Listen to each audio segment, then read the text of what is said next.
अस्सलाम वालेकुम। आज हम लस्सी बनाते हैं। तो ये रेस्टोरेंट स्टाइल की लस्सी है।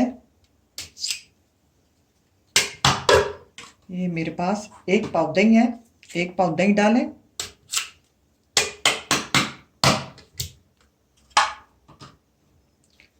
तीन पाव दूध, कम ज़्यादा भी हो सकता है, ज़रूरी नहीं है कि तीन पाव ही हो या एक पाव ही लस्सी हो। कम ज़्यादा भी हो सकता है, डाल सकते हैं।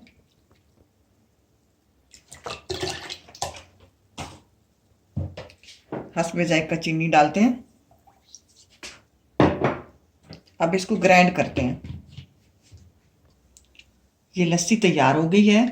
आपने इसको इतना ग्राइंड करना है कि इसके ऊपर झाग बन जाए। अब देखें, इसके ऊपर झाग है।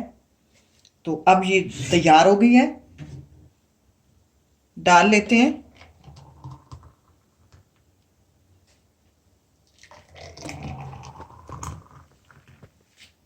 ये इतनी लजीज बनती है कि आप इसको एक बार ट्राई करना तो सब मशरूबात को भूल जाओगे।